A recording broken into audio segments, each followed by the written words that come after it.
Today on the Tim Marner Podcast Show, we've got Nicola Ros, the boss, trainee psychologist.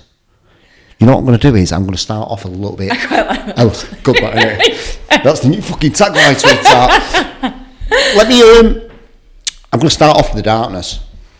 Okay. Let's start off with the darkness. Yeah. On eating and your self-image and body image. Yeah. Back in the day. Okay. Talk to me about that. So when I was around probably 15, 16, late high school days, got bullied horrendously in high school. And I don't think I mentally knew what I was doing. Have you talked about this before? No. This is something that I don't really tend to talk about, especially in such a depth. It's a sore point for me. It brings back a lot of, cold days, lonely times, times that as a 16-year-old you should never have to mentally fight through. When you're younger, you kind of just go to high school, you get on with your life, you're supposed to be a carefree teenager. And I think I was everything but. Which is mad, isn't it, when you look at you now, like you're like this amazing energy. I think I brought a lot from that. I think a lot of people, when they get older, unless you reflect on who you were as a child and how you became the person you are today, you don't get to have that freedom. You're constantly mentally tied to how you built the person that you are. And you have to deal with your demons. In order to do that, you've got to reflect on those demons. So I started out, I don't think I really ever knew that I was ill. I was working in a local pub and I was very slim, as I used to put it. In high school, I used to get dinner money. I used to get £2.50 a day. And it used to be a case of go get breakfast, dinner, come home at 3:10. And I resorted to having 2 Red Bulls and a packet of chewing gum all day. And for me, I didn't know exactly that I had a problem. It was just normal. So because I was being bullied in high school, I struggled to eat. So when something emotionally affects me, the first thing that goes is my appetite. So I was just going Red Bull and a cookie. And that went on for probably 1.5 years, 2 years. And I started working at this local pub. And so just give me it like then. What would you eat like in a day? So I wouldn't have breakfast. I'd get a Red Bull on the way to school. So there was a local shop near my mum and dad's on the main road. Go in there and get a Red Bull. And it was the full sugar one as well. And I'd go into school, I wouldn't eat anything. Come to lunchtime, I'd go to the shop, literally school, turn left, there was a shop there as well, get my second Red Bull. And I'd then go back into the school canteen. Now bear in mind at this time, I was bullied a lot. I didn't have a circle. I didn't have What were they bullying you for, Nick? I was a little bit, I don't want to say left wing, but I was a bit of an emo kid. Yeah, you were definitely left wing. I never fitted. Yeah. And I still don't. But when you're in a high school clique, that's how people get you. That's how you are bullied. You're not normal. You don't have friends. And it's the first thing people will reach for.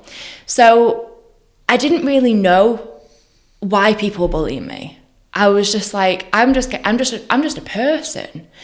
So I was going back into the canteen and there was me and what we used to call kind of the emo table.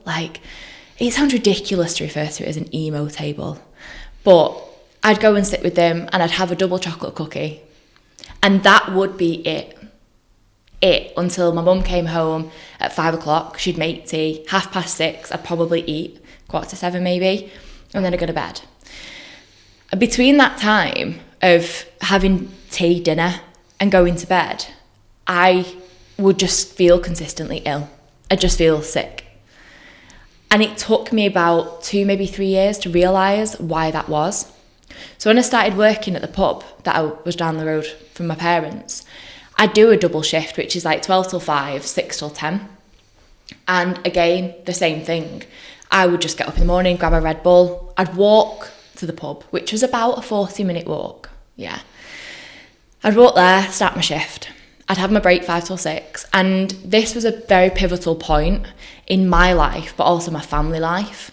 There was a lot going on at home and I didn't realise that those things would impact me subconsciously. So in that break, I just had, it sounds ridiculous to say this because I know how much I eat now, but I'd just have salad, cream and cucumber and a little bit of lettuce on the side. Wow. In a bowl. And that would do me until I got home at 10 o'clock, 10:30. And what's the thing that's going on in your head? Because you're getting bullied that you need to control what you're eating. What is it that's going on? No, I think because I just shut down, like, with my appetite when I'm emotional. Even now, you know, we're going, 13 years down the line. If I didn't look at my watch and say, right, it's 10 o'clock, I need to eat, when I'm having a bad day, I wouldn't eat. So I eat by a time scale now, rather than going, I'm not really feeling like food. Right. Whereas back then, you know, you are young at 16, 17, 18 years old. You are young. You haven't got a jiffy, like, at all. And you think you know best. You really do. But with everything that was kind of going on at home, I didn't want to bother anyone. I was the kid that always kept themselves. I was like, I'm cool, I'm making some money, I'm going to the traffic centre. You're basically just suffering on your own here, in your own silence. Yeah, absolutely. Because I still do it now again. I can't bring somebody in to my problems until I know what's going on. Till I know that it's being dealt with and that I've got control and I know why I'm feeling like I'm feeling. Right. Because I just don't want to bother anyone. What's the point? So that's how it kind of went for about 4 or 5 years. But in that time, I was admitted to hospital. I got diagnosed with endometriosis. Which is what? Endometriosis is a medical condition, basically with the female reproductive system. And you are supposed to shed the lining of your womb every month, yeah? With endometriosis, it doesn't shed. It goes back into the body. So it's a live piece of tissue with live hormones in that attaches to your organs. Right. So I was going through all of this. I wasn't really sure why I was being diagnosed with this thing, because I was like, I'm female, I've not started my periods yet. I was 18 when I was being admitted to hospital. The hospital said to me, literally, I was 6.5 stone at 16. And I was trying to figure out whether that was a good thing or a bad thing, because I didn't know. I love my mum to pieces. I have a great home relationship with her now. But she had so much going on that you don't really want to bother your mum. You're a bit like, I'll crack on with it, I'll be okay. And I think the point was when I went to hospital, because I went to go on the contraceptive pill, and they said to me, there's something, we need to talk to you about. Are your parents available? And I was like, well, yeah, but, why? And it turned out, and they admitted to hospital for being anorexic. And in my mind, that time, I was like, I'm anorexic? I was like, is that what, I didn't know that eating disorders were even a thing at that point. I was just kind of living my life and thinking that was the only way I could kind of get through. And I went full cycle with it.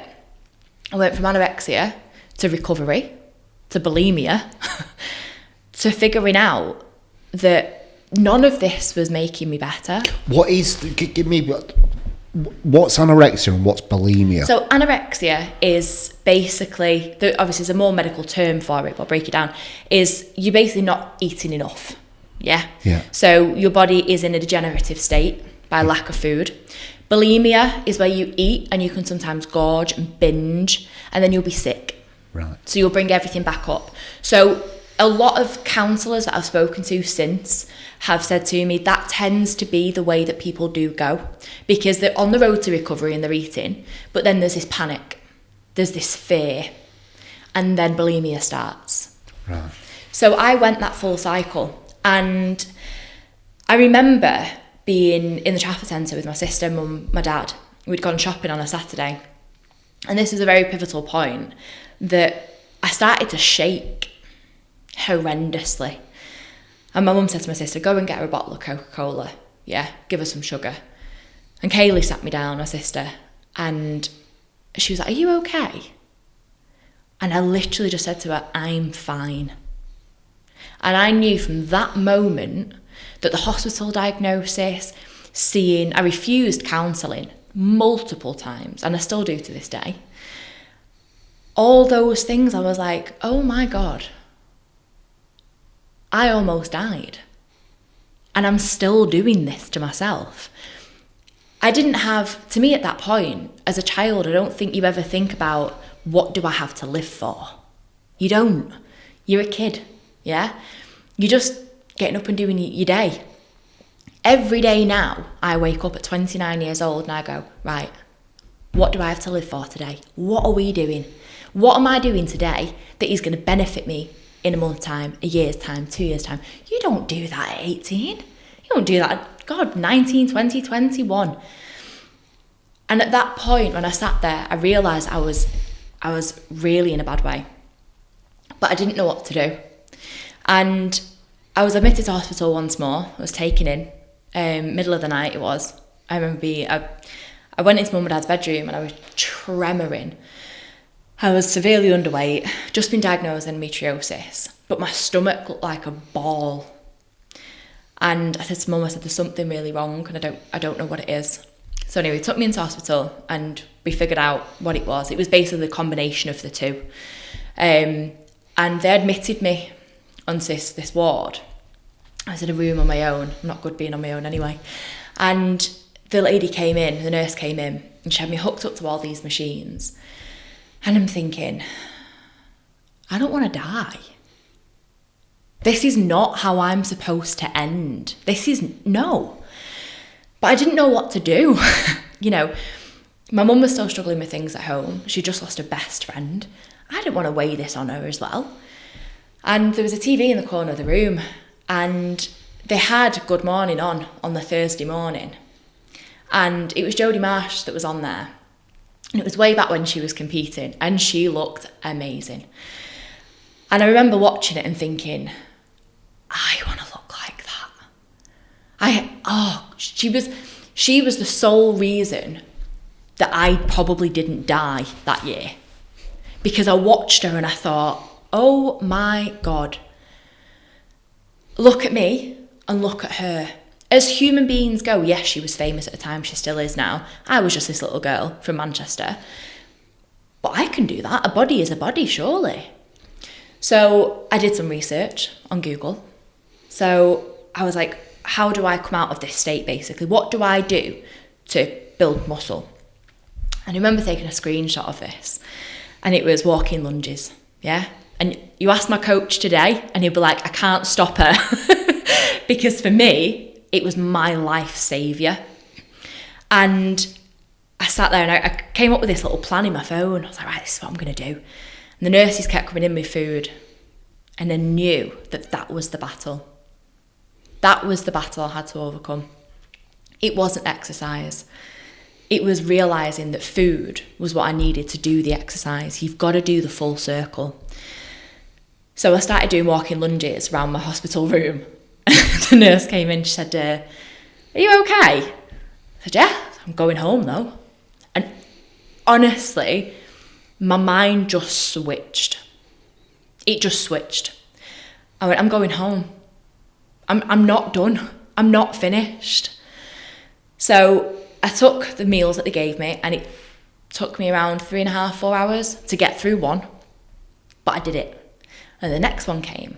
I was like, right, at the time I didn't know about macros, I didn't know about calories, I didn't know anything. But I knew in order for them to let me out those doors, I had to eat this food. So I started going through my meals, started doing my walking lunges. I was so proud of myself. Even to this day, I was like, I did that. And then it was the Saturday afternoon and my mum and dad had come up and the nurse came in, she said, how are you feeling? And you know when someone's being really ill, they're grey, aren't they? I was back to a normal colour and I could look at myself in the mirror in the toilet and I was like, oh, I've got this, I'm doing this. And I said to her, you know what, I'm feeling loads better. And I said to her, take my cannula out, I'm going home. She said, if you walk out these doors and we see you again in 6 months, you're not going to be in hospital. You're going to be in a rehab. got in the car that day, and the words that went through my mind were, shit, I'm not coming back here. And I literally changed my life from that day. I started going to the gym. I got 2 separate jobs. So I started working in law, and the gym at the time was across the road from where I was working. I'd never been in a gym properly. I'd never lifted weights. I walked to the pod. It was Lifestyle Fitness on Deansgate, that was then. I walked in this pod. I was like, right, I'm joining a gym today. And I thought, I don't know what I'm doing. I'm going to need someone to help me. I need a PT. So there was this guy on the opposite side, and he was a PT. And I said, can you let me in? I want to join. A guy called Adam. And I briefly talked him through what I'd been through.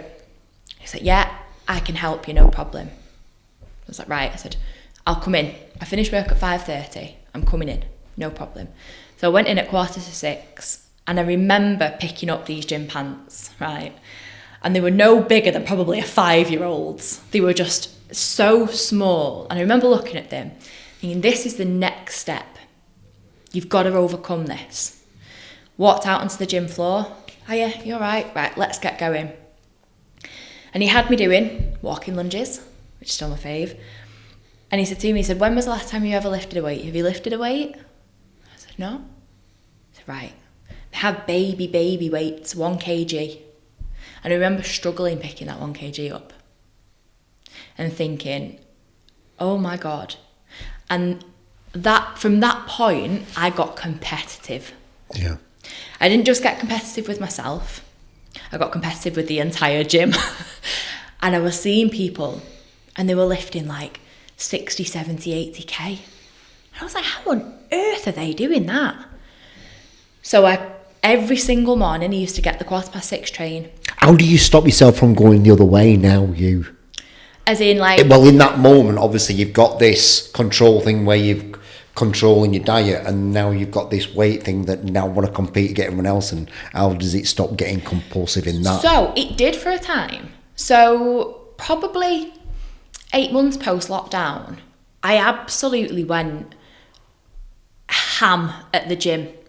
And I'll go into sort of ped use as well, but I got caught up in the world of performance-enhancing drugs.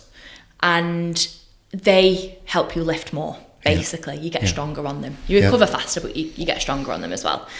So let's come back to that one then. So you're in the gym at what's it? We'll lead up to that. So you're in the gym there doing the 1Ks. You're looking around, seeing everybody lift 60, and you think, right, I'm going to do that. Yeah. So tell me about that. What happened next? Yeah. So I had to learn obviously about food. I had to learn about carbs, the fuel that you need to put in your body, the right times to eat. Yeah. And Adam was the person that did that for me. He sent me a WhatsApp every morning. Shout out to Adam if you're there. Shout out to Adam if he's there. He sent me a WhatsApp every morning. He said, right, this is your food for today. I was like, amazing, right? 9 times out of 10, I would skip lunch, but I'd go to the gym and do cardio. I'd go back to the office, and there'd be a press on the doorbell, and it'd be Adam with a pack of chicken and a pack of microwavable rice. Shout out to Adam. And I come down, I'm like, what's this for? Like, I brought you lunch. I saw you in the gym. You didn't see me. I know you've not eaten. It's a good coach, that, isn't it? Absolutely. Do you know what? Absolutely fantastic. He was a great guy. He was the guy I think I needed at that time. Yeah. And through him, he trained me like a bloke. And it's something like, in today's society, oh, you don't want to train like a lad. You don't want to build muscle. No. Yeah, you do. Yes, you do. And I think Adam was the reason that I got through that 16 to 18 months of being competitive. You know, meeting all these people in the gym, people coming in and being... When you're so slim, it's the same as when you're probably really muscly or probably when you're really overweight. People watch you, and they do. Not out of oh my God, look at that person, but more out of curiosity. I do it in the gym now. Because if I'd have seen me now, but in that state in the gym, I'd be going up to that person because I know how lonely that person probably is. And it's terrifying that those people in that gym at that time did watch me. But I don't think at that time I was even aware of people watching people in the gym. Yeah. Nowadays, it's all over social media. Yeah. But back then it never was. So I just got on with it. I was like, right, meal after meal, let's do this. Let's crack on. And I did for 2 whole years. And there's a picture, my sister took it at my mum and dad's. And it was one from 2 years ago. And then one from literally just 2 years in the gym, feeling mint. And I look at it now and I think, God, that's tiny. But at the time, I was so proud. Mm-hmm. You know, I had these big shoulders, I had this back forming. You know, my sister used to say I used to have a thick, because I had a thick neck from training. But at the time, I didn't think anything of it. I was like, all I know I'm doing right now is day by day getting me one step further away from where I was. And that is all I needed to do. And that's pretty much all I've ever done since. People often ask me, how often do you relapse? And for me, that's a big question, because a relapse for an eating disorder can come in any kind of form. I've relapsed twice since that, because I do believe I'm a very, very strong character. And I can feel things coming on. I'm like, right, I need to handle this. The first relapse was post-COVID, and I just stopped eating. Stopped. Completely. Why? I think my whole world had just been flipped upside down during the pandemic. Yeah. I was still working. I was still travelling because of work. And to most watching me, I was still living a normal life. I was still training in the back garden. I was still going to work, still a daily routine. But I just shut down post-COVID. When COVID ended and the pandemic kind of ended, I was like, where do I go? What do I do? Am I just the gym? Is that all I've got? All these people were restarting their lives. They'd learned something new in COVID. They learned a new language. They'd studied. You know, I did first year and second year of uni in COVID at Open Uni.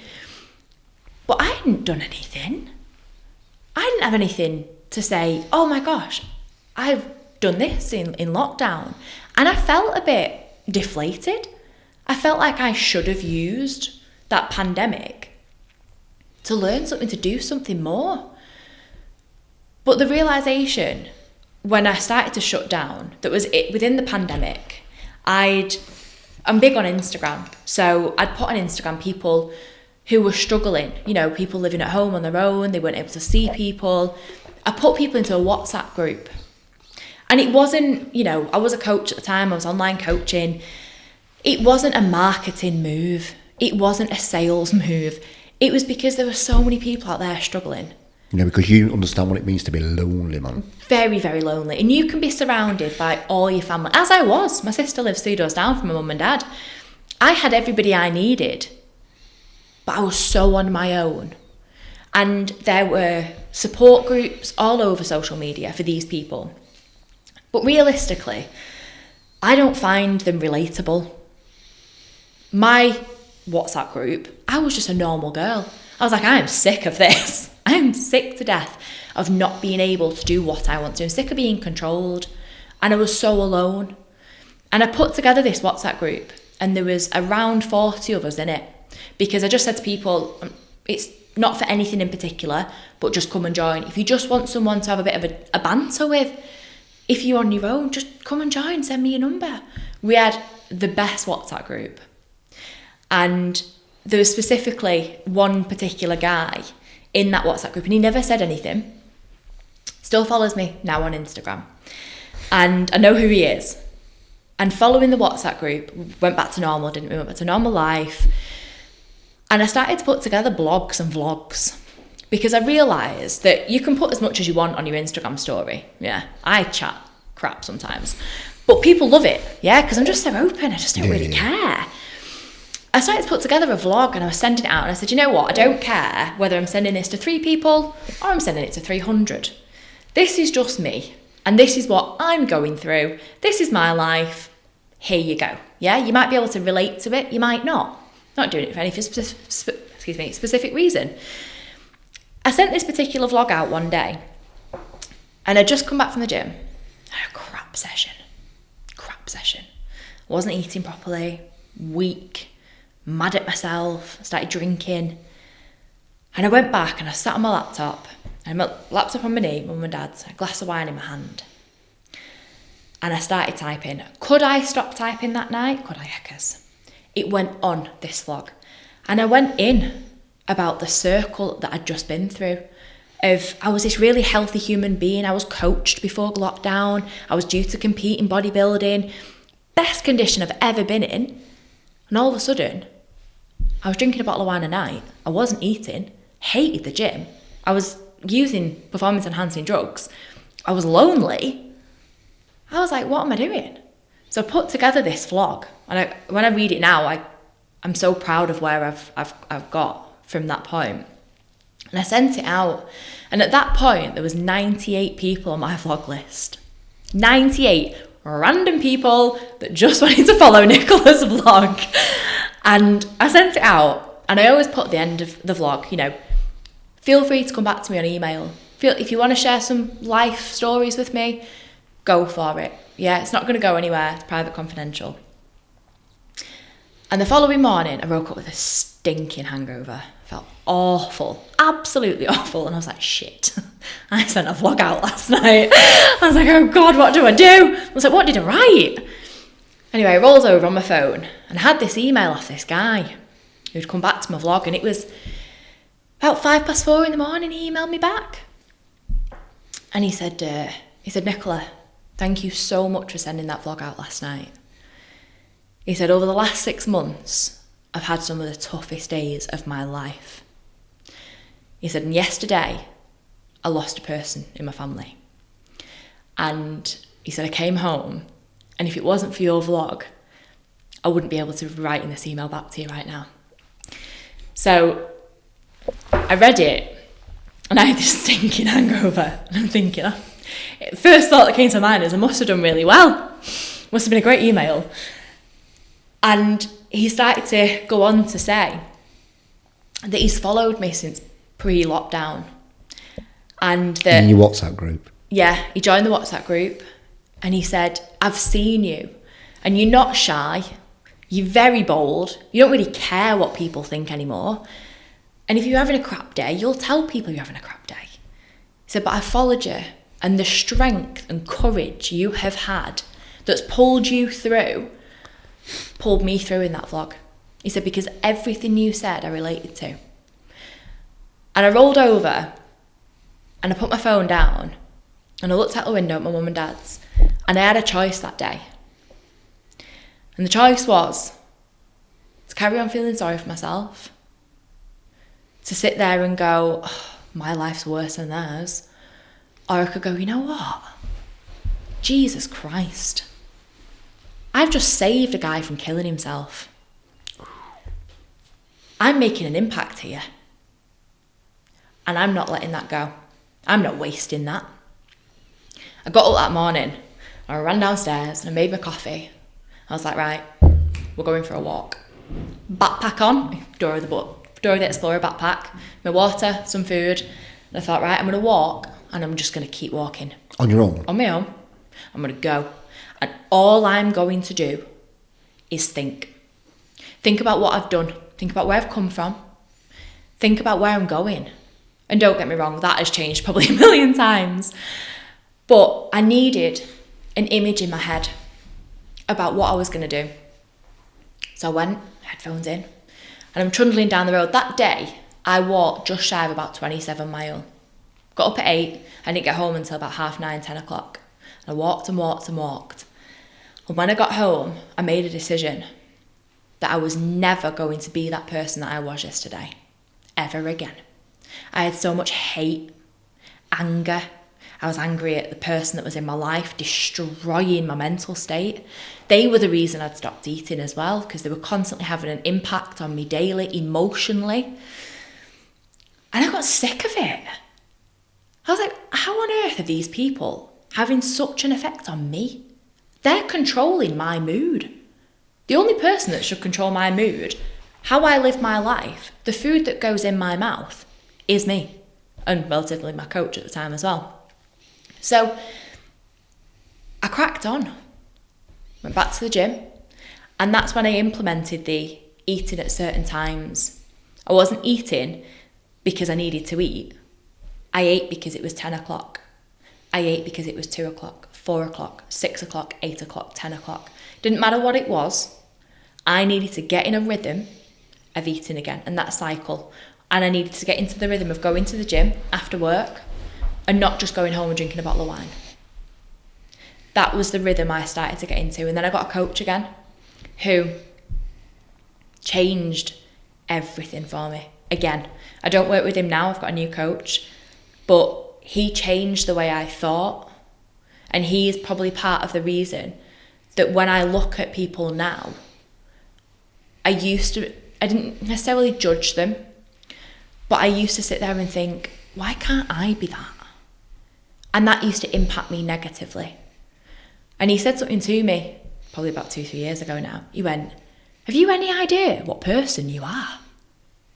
Have you any idea what you're capable of? He said, I sit here. I'd followed my coach, my old coach, for years, and he'd taught me for years. I'd gone through an awful time with an old person in my life. And he said to me, you have come through all of that every day. And you're sat there saying, why can't I be something else? He said, go home, go and have a chat with yourself and come back. I love that. And I did. And I thought, do you know what? He's got a point. And even now, I suppose it falls under the category of imposter syndrome. Yeah. Hugely. Even now I go home and I sit there and I think, I'm not where I want to be, but I'm not comparing myself to anyone anymore. That's the biggest thing for everybody. Absolutely huge. Huge. Yeah. It takes a lot to get to that point though. Yeah. A lot. And to do a lot of self-reflection. A lot. You have to spend a lot of time. On your own. In your head. Yeah. You absolutely do. How have you gone from being all right, because obviously you know what it feels like to be lonely. I know what it feels like to be lonely. It's a horrible, horrible place. But I feel like going through them times, you actually, as you get older, you're actually really comfortable with yourself on your own. Yeah. Aren't you? Yeah. How have you sort of made that transition now? Do you spend a lot of time on your own? To be honest, it's probably something that I'm still working on that now. Yeah. So I've been single for a long, long time, and anybody who listens to this will know me and my love life used to be atrocious. So I used to spend a lot of time on my own, do everything on my own. And I was so used to it. Yeah. And I loved it. And then I met my now partner, and I no longer do things on my own, but I love having that person there. Mm. I used to go for what I used to take myself off. I used to go to Wales. I've got a big friends group in Shrewsbury, and I used to go to Shrewsbury all the time, and I'd pack my bag, park the car, go for a walk, and I was so comfortable on my own. But the one thing I always used to think, usually in the car on the way home, was that I wanted to share that experience with somebody else. I never used to let it get to me. I was very open about the fact I wanted a relationship. I was always very much, I want a boyfriend. But it wasn't from a point of, I want a boyfriend. It was from a point of, I want someone to enjoy these things with me. I want someone, I'm full of beans all the time. I've got so much to give that it was being wasted on people who weren't worth some of the air that they breathe. And it was affecting me. And it was getting me down in the sense of when I was going for my walks, there was a point where I think, I was in Manchester Centre, and I'd gotten off the train and I was walking down Market Street, and it must have been around this time of the year because there was couples everywhere. And I remember thinking, oh God, the best thing about Valentine's Day is the half price wine and chocolates the day after. I'd never had a Valentine's Day card. I'd never had a happy Valentine's Day text message. I'd never had that. So I didn't really sit there and think, oh, I missed that. I never really had it. So I used to treat myself on Valentine's. Yeah, buy myself a rose. I go to Tesco, buy my own flowers. Like, I don't need someone to do that for me. I got this. Whereas when I was doing my little walks, sightseeing and taking pictures, I think one thing that really got to me, and it probably still does to be honest, that when I was going out and doing little walks, or relatively big walks in my case, I was taking my own pictures. And that might seem something very, very small to somebody. Yeah? Well, yeah, just stick your phone up against a camera, take a picture. But it resonated with me in the fact that I was so on my own. A bottle of water was propping my phone up to take a picture. Can you get more on your own? And I was like, shit, I don't even have a friend. But then I was like, you know what, that's all right. Got my phone, got my what, cracked on. But unbeknown to me, subconsciously, that was really eating me alive. And it was upsetting me. I don't have a very tasteful relationship with my own sister, but she would always make a point of, you're single. And I was like, I'd rather be single than in a relationship that wasn't feeding my soul, that wasn't feeding my future. And it's something that my granny, God rest her soul, she always used to say to me, if someone doesn't add to your life, they're only taking away from it. And when she passed, I thought I was in a terrible situation when she passed, personally. I was in a really horrible part of my life. And I thought, that woman would slap me right now if she could see what I was going through and what I was standing for, what I was allowing to happen to me. So I thought, on my walks, you know what, I'm all right being on my own. Because at least no one is taking from me. No one's taking anything from me. And I didn't necessarily have to make the point of, they're not adding to me either, because there's nobody there. So were you scared of getting into relationships at that time because you were scared of maybe that's, if I got into something, that's what would happen again? I think so, to be honest. I'll make a joke of the fact there were men in my life, you know what I mean? Yeah. There were people that wanted to date me. I had a relationship with someone who I broke his heart. Yeah. I absolutely destroyed the guy. And why did I do that? Because I was like, I don't know what I'm doing. Yeah. No one's ever got beneath the barriers. No one's ever broken those walls down. And if they ever did, I left. Yeah. I walked away. I was like, absolutely not. No way is someone getting those barriers down. I had so much, like if you imagine a ball in me was angry. I was upset. I was confused. I'd lost my dog, my gran, and somebody very close to me in the space of 18 months. And I was letting this one person control me. Mm-hmm. So people were coming into my life and getting close to me. And before they broke my heart, I was going to break theirs. You're not getting close to me. And at that moment in time, I didn't know about doing work on myself. I didn't know how to get inside my mind. I didn't know how to reflect. I was terrified. Imagine if I sat down with a counsellor, and it's something that, I've been offered counsellors on countless occasions and I've turned them down. Why? Why have I turned them down? Yeah.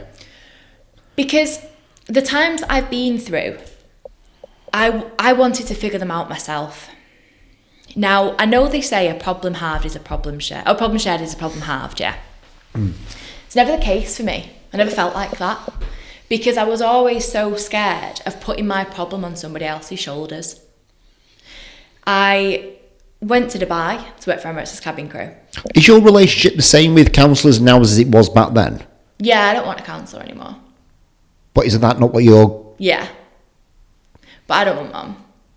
Because I believe that in the terms of becoming a counsellor, if someone comes to you, and when someone comes to you, you don't necessarily have a job description of what you're supposed to do for that person. Yeah? Mm. However, in my personal belief, those people should be able to leave your sessions feeling like they can work on themselves. Even if it's 2%, they should feel better about reflecting on their past. Yeah, that's what my counsellor does. Yeah. It's exactly what she does. Yeah. Because no one can leave a counselling session and go, I'm going to look at all these things. Yeah. Oh, God, you'd break. Yeah. You'd absolutely destroy. Yeah, we do it into bite-sized chunks, so we just focus on the little things. Yeah. And by doing that, I when I was offered a counsellor, I remember the phone call, and I'd come out of hospital. I was in a hospital for a day case. I come out of hospital and they phoned me, said, you know, there is counselling there available for you. And like I say, I'd lost my gran, I'd lost my dog, and I was just in a horrible place. Because for me, I just put up a wall. When something happened, wall. Didn't care about grief. I wasn't able to grieve for my gran. I was working at her funeral. My first PA job I ever had. And I was at the funeral. They didn't ask me to work that day. They didn't ask me to respond to emails. I was at the wake and I was replying to an email about staples. Wall. You didn't want to deal with that. Didn't want to deal with it. Yeah. Didn't want to deal with it. And I remember this counsellor saying to me on the phone, you know, we're offering it to you. It's there free of charge. You get 10 sessions. No, I'm not taking that.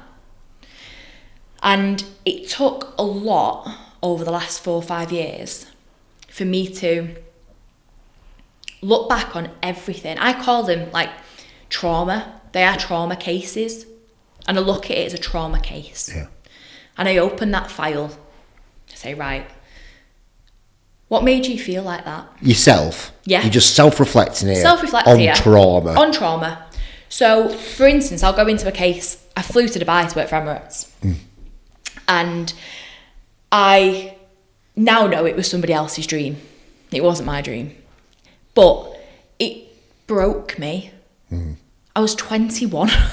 I was getting on an Airbus A380 to fly halfway around the world, leaving my family, my brand new nephew, a farm of horses that I part owned, back in Manchester. And I got on that flight and I cried. There were numerous things that happened out in Dubai, things that happened when I was trying to come home. And when I came home, I knew that that wasn't the right decision to have gone to Dubai in the first place. So I closed my case. Done. And I never, ever reopened that till about properly a year ago. And I allowed myself to get so I like this upset. case thing. Where's this come from? Because if you're working with a counsellor and they allow you to focus on one bit, do the same. So if you're at work and you've got a filing system, you can't have all your files open at once. Do you think I've got a filing system, Nicola? No. Right, it's pieces of paper everywhere. But maybe I need Make to have a filing system. Yeah, I get because it. you do. When your pieces of paper everywhere, when everything in your mind's everywhere. Yeah. Because at the minute I've been working on the first dog that I ever got, and I took him to the RSPCA to get put down, and the guy came out and took him away without me saying goodbye. And I've not dealt with it, so I need to open that case. But there's that many fucking things. I'm like, look, I need to just focus on that one. So it's a nice way I've just reframed it from you saying that. Absolutely. The way I look at these cases, even the small stuff, even things like, that was a huge, I call that. Yeah, my relationship with trauma since working with counsellor was totally changed. I thought I had no trauma. I thought I was cool. But fuck me. Trauma comes in all sizes. I didn't know that. Yeah. I was always looking at other people, who am I to like do with that. You look at people who are going through like major catastrophic devastation, don't you? Yeah. And you think, oh God, who am I to be there? Who am I to complain, or who am I to call this PTSD? Yeah. In actual fact, doesn't matter what size it is. Yeah. It's how much it's affected you in your life. And the cases for me, even so much as like when I flew back from Dubai, it was a bad move to go to Dubai, but that trauma case, I hadn't really opened it.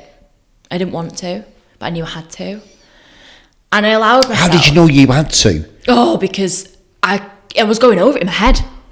The constant... In my head, I was getting back on that flight again. I was crying again. I was drinking 3 glasses of wine on the flight. I was landing in Dubai again. I could literally, step by step, walk you through the moment I got on that flight to the moment I got back off it in Manchester. And I knew I hadn't dealt with that. And I needed to. Eating disorders, never dealt with them. Even to this day, never dealt with them. But I'm at peace with those because they've made me who I am today. They've educated me. So I'm at peace with those files. Yeah. So those cases closed, legit? Those cases are closed, yeah. Yeah, my eating disorder cases. Because that's the big thing, innit? It's like, I go to my counsellor and I've told you, I do mushrooms and all sorts. Yeah. I'm not looking for happiness and stuff, because I am pretty much made out of sunshine. But I just want to be at peace. Yeah. I want to be at peace with my mind. And there's Yeah. a few things that are cases that I need to open back up and have a look at. You have to.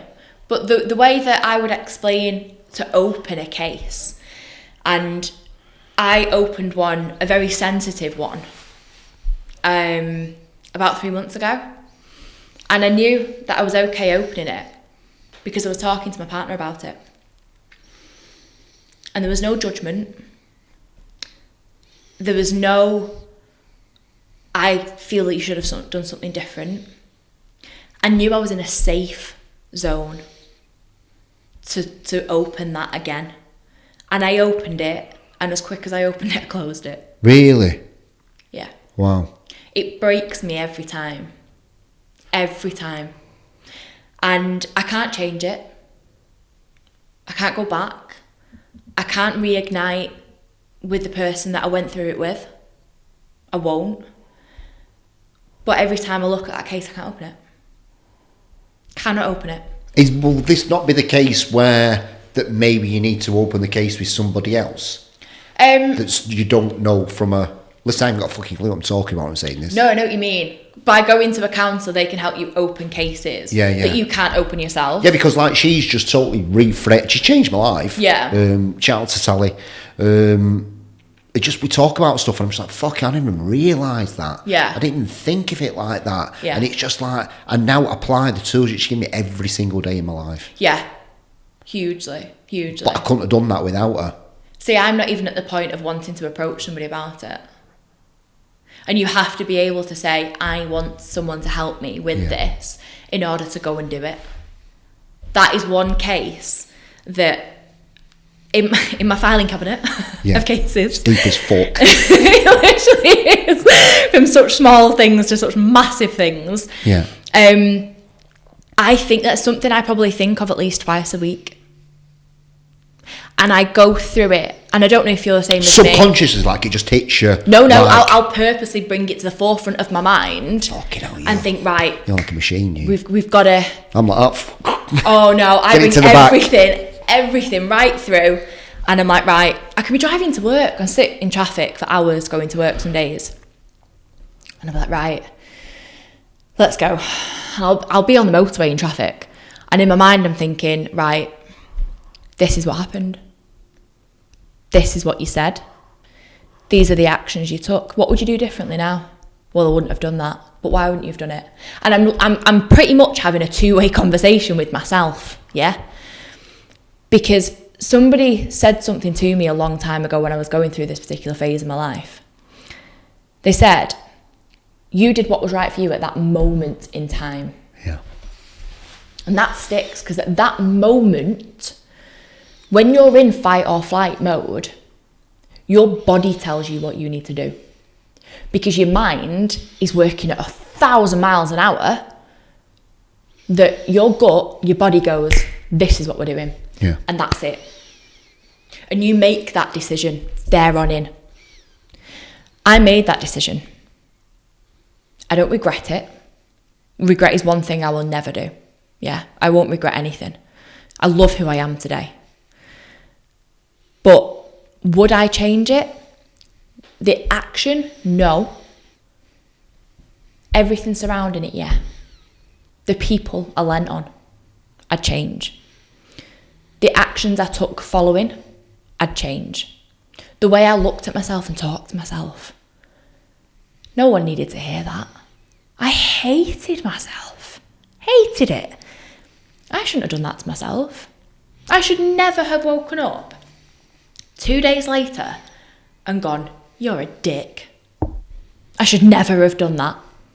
I should have gone, you're an incredibly strong woman. Do you know what you're capable of? That decision was a horrible decision for me to have made. The person that went through it with me, nowhere to be seen. Left. See you later. Off you go. And that person controlled me for 4 years. 4 years of my life. And now I close that case the minute that person shut the door. Gone. And that every morning, 9 times out of 10, a snippet of that conversation will come back into my mind and I'll think of it again. What is it you're looking from that? What is it that you're looking, when you open it up, what are you looking for it? Just peace from it? No, I think people would probably say, do you want closure from it? And I don't think I'll ever get closure from it. Yeah. It's not really closure I'm looking for. Maybe justification for the action that I took. Maybe I'm looking for a reason of why I let people push me and talk to me in certain ways and treat me in certain ways. But that's me. I allowed that to happen. So when I sit there and go, there's nobody else to blame here. Yeah, you've got to take extreme ownership sometimes, haven't you? Yeah. Just like, look, it doesn't matter even though other people are at fault. It's just like, I've got to just take it for my own shit. Yeah, you've got to take it and say, you know what? I did that. There's a few times that's kind of got me where I'm like blaming other people and what's it running. Got to blame even though it's just like, look, you've got to literally say, you know what? I let them in my life. I fucking had it. Yeah. And the one thing that I did was probably the strongest part of all of that, and all these cases that I've got going on, is that every day, sometimes at the gym, on the Stairmaster, I'll pull a case out. I'll be right, we've got 40 minutes here. Let's go through this again. And you digest it all again. You cannot, I don't believe you can go to someone and ask them for help unless you understand yourself what that was. If you went through a car crash and you went to someone and said, I've just had a car crash, they'll ask you what happened. Yeah? Why would you go to a counsellor and say, I've just gone through this, when you don't know what you've gone through? I'm different on you, right? Listen, and everybody's individual, and I get it, and that your thing, but like, I got really bad trust issues, and I mean like they're ridiculous. Like where I put my expectations on stuff, and I haven't got a clue where it comes from. Really? Yeah, but I do now because after talking to Sally. Yeah, because it makes you see things differently. Yeah, and we went through my life and stuff like that. She unlocked things and what's it. I totally understand what you're saying. Yeah. I think for me that but that you need that for yourself. I don't need that. I don't need that understanding. I just need someone to tell me, why am I feeling like this? It's weird. Yeah. But does she tell you why you're feeling the way you're feeling, or do you figure it out yourself? She helps me figure it out myself. Which is kind of probably the same thing you're talking about, where we've put a timeline and we started off when what's my first ever memory and start going, and then all of a sudden there'll be a trigger and she'll see it in me and she'll go, well, why? You change. Yeah. I love it. I hate it, but I love it. Yeah, right? I get that. Let me go to the PEDUs. Yeah. You've gone down the... Oh, yeah. What's it? So now you've gone over completely the other side. Yeah. How did that trigger? How did that start? So, for me, it sounds very vain, and I'm totally cool with saying it. I wanted to be the biggest person in the room at certain times. I wanted to outman a man, I wanted to walk into a gym and watch a guy squirm, because of this bird in the gym lifting, God, double what he can lift. And that came from major insecurities, from men being able to control me for such a long period in my life. And I remember, I didn't know much about PEDs, Somebody had said this name to me about a specific steroid. What was it? It was Anavar. So it's only very small. It tends to be, it's an anabolic steroid. Tend to find a lot of women are on it. There's different variations of it now, but back when I was looking at it, I was so scared. I was like, oh my God, I'm going to turn into a bloke. But then half my mind was going, but that's sick. Like, the other half of me was like, no, we have to be realistic here. It's a steroid. So I did a lot of research on it for about 13, 14 months, And I thought, I'm going to buy my first batch. I'm going to do it. So what is it, your first batch? What is it? So cycle? How much is it? How much basically. is it? So it differs. So for men, they'll take around 50 milligrams per day. For women, we wouldn't say any more than 25. At max. We're not condoning use, just anyone listening. No, we're not condoning use of steroids. Informational purposes only. I bought this first bottle, and I remember who I bought it off. I went. So were you injecting it in your arse? No, it's tablets. Right. So that was probably the only reason I actually went with that one, because I'm a needle fear. I could not. Even now, having been in the bodybuilding industry for so long, I have, you know, used pins on people before when they've needed to. But I couldn't do it to myself. I've got tattoos, I've got piercings. At one point, I had 29 piercings. The thought of putting a needle in my shoulder on my bum, no thank you. Why? I just couldn't do it. Because a trained professional does my piercings, a trained professional does my tattoos, yeah? But I couldn't put a needle in my skin. Right, okay. Just couldn't do it. I couldn't bring myself to do it. So I went to this particular person's house and I said to him, this is what, you know, I want. And he was a close friend of mine at the time. I'd known him for a while. And he said to me, and this, to people who are listening to this, they'll know this story and they'll know how funny it is. Now I can reflect on it. He gave me this tub and there were 50 milligram tablets, okay? Now, men of a big build would take 50 milligram tablets. Per day, yeah? One tablet in 50 milligram. 50 mil. A woman probably shouldn't exceed 25, okay? And that's pushing it. I have done 25 milligram a day before, yeah? I was big, okay? Anyway, I get this pack of tablets, pays him, gets in the car, and I'm thinking, oh my God, I'm about to take steroids. And he said to me before shutting the door, he said, Nick, do you know what you're doing with them? I said, no, I've not got a clue. He said, 1 tablet a day. A 50 milligram, one tablet a day. 50 milligram of Anavar. Okay? Me, I'd done my research on Google and I'd read that women shouldn't take over 25, but I trusted this person, yeah? Wrongly so. Trusted this person. Gets in the car, right, I'm off to the gym, takes me 50 mil. I've been taking 50 milligram for about a month, right? My eating gone up. I was strong. I was ridiculously strong at this point. What were your temperament like? How were you feeling? Do you know what? At the time, I didn't really feel any different mood-wise. Different performance-enhancing drugs have different hormonal changes to them, yeah. So it depends on what you take. So likes of testosterone, you know, things like that do alter your hormones.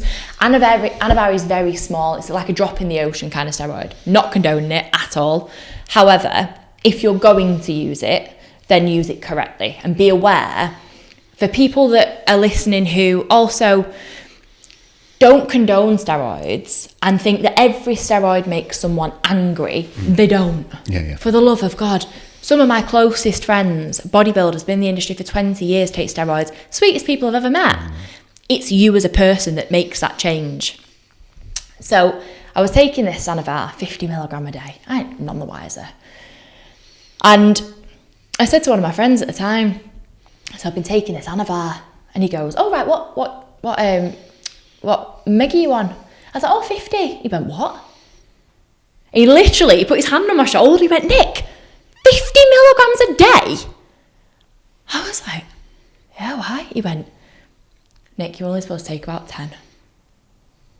Whoa. And I was like, whoa. Like, whoa. And he looked at me and he went, who gave you them? I was like, I don't really want to tell you now, to be honest. He said, no, tell me. So I told him.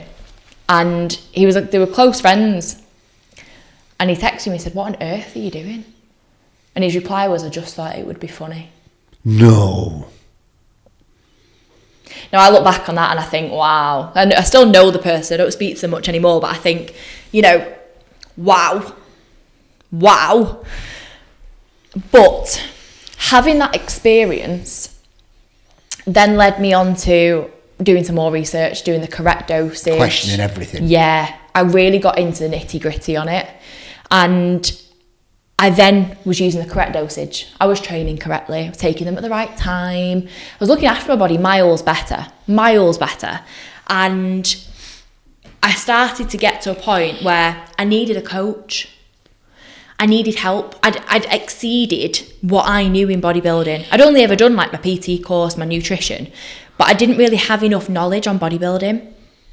And I joined him and I said, right, this is what I'm taking. We did an 8-week transformation. And I've never been open about steroid usage until August last year. maybe even later actually, I put a post on my Instagram and I said steroids part 1 kind of thing. And so many people were like, oh my God, you've done steroids. And because I'm a woman and steroids tend to not go, yeah? There's a huge, huge stigma around women taking steroids. Now, I'm sorry, but why is me taking steroids any different to a bloke taking steroids? I find it really sexist, to be honest. So I started to get really into the bodybuilding swing of things. Yeah, I was lifting a lot of weight. Unhealthily? Or no, have you got it under control? Majorly under control. As soon as I went under a coach, yeah, he was like, right, I'm dealing with this. Right, so I trusted him. Yeah. Never have I ever done steroids out of context, you know, or done, how can I put it, steroids in a way that would abuse my body. Yeah, I've done them carefully. I'm a person that anything that kind of... Apart from the 50 milligram ones. Apart from the 50 milligram, God, honestly, I'll never get over that story. When I started working with that particular coach, I trusted him, and I still do to this day. We no longer have a coaching relationship, but he got me in one of the best conditions of my life. Now, there's a two-sided argument to it, because I was going to the gym full of demons, full of eating disorders. I was taking steroids so I could lift heavier, to be stronger, because I was angry. Ooh, fucking hell. Did a full cycle, and I wanted to be lean, yeah? I wanted to be abs, I wanted veins in my shoulders. Why did you want that, Nick? It's taken the last 12 months for me to go, you're just vain. You were desperate for attention.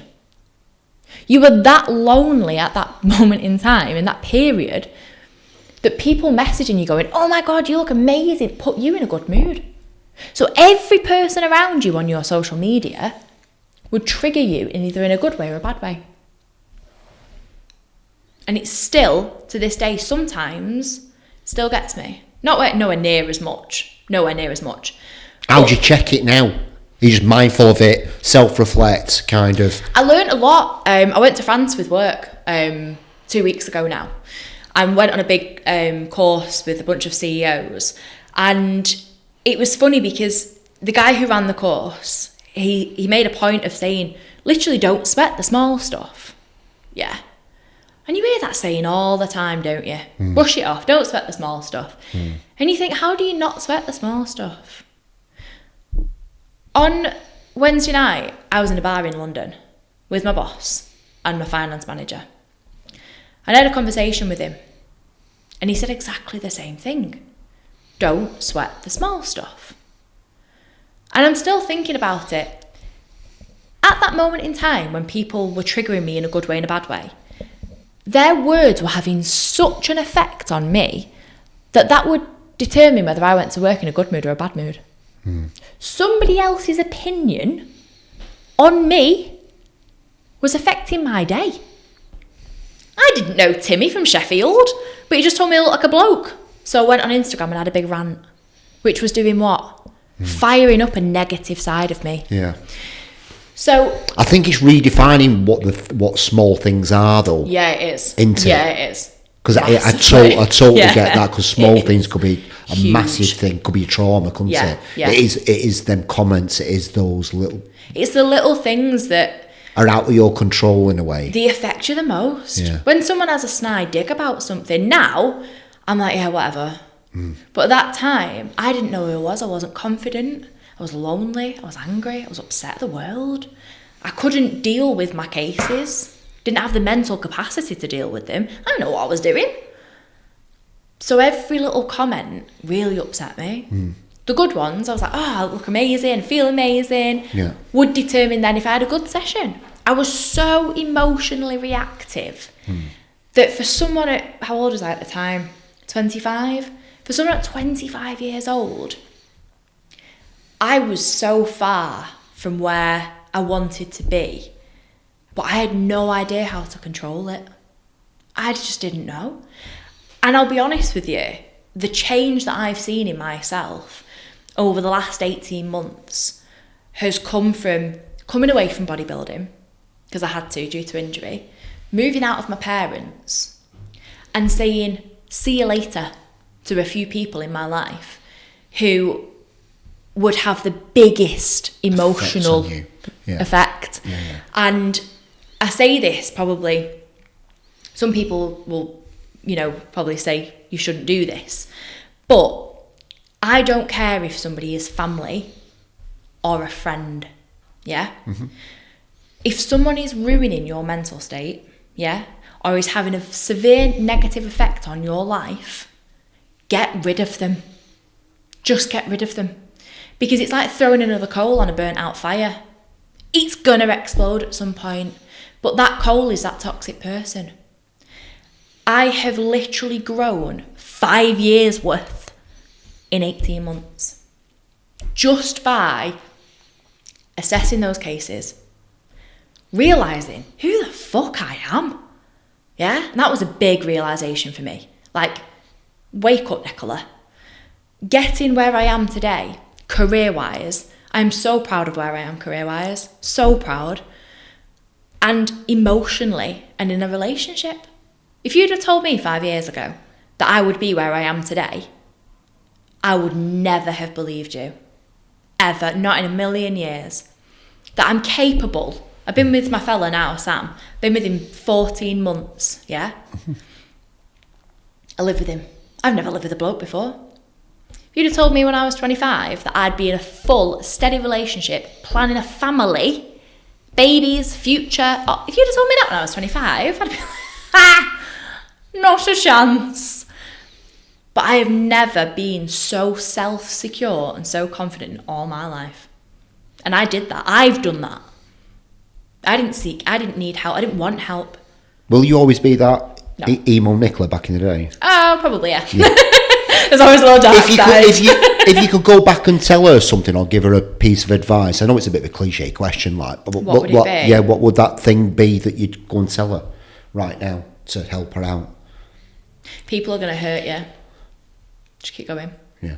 Just keep going. People, when I was 16, 17, 18, 19, up to being 26, 27, people hurt me mentally, physically and emotionally, yeah. And there were times when I sat there and I have contemplated ending my life, yeah. And I don't know what it was that stopped me from doing it. And I did it. Do you know what I mean? I said those things to myself that are the reason I'm still here today. So that Nicola, I wouldn't change anything she's been through. I would tell her, apart from probably to kick more boys to the curb, but I would tell her, just keep going. You have got this so much. Like, as hard as the hard days are, and as emotional, you are going to cry. You're going to spend days crying. You're going to be sick crying. And what's that going to do? That's going to build character. It's going to build you internally. I won't change it for the world. Not the world. Too many people are in the comfort zone, aren't they? Massively. Huge. Wrapped in cotton wool. Yeah. Hugely wrapped in cotton wool. Where can people find you if they want to reach out to you? So I'm on Instagram currently as Nicola_L Ros. I do have a long surname, which is why it's been abbreviated. But as we discussed a few weeks ago, I am looking to start up some wellness retreats. Having been in the university doing psychology and counselling, been a bodybuilder for 12, 13 years now, I believe that I can add something to a lot of people's lives. I agree. So hopefully, some point soon, it'll be out on my social media that I'll start running some wellness retreats. Nicola, thank you for coming on, sharing your story, mate. Thank you, Tim. Goodbye, everybody. Goodbye.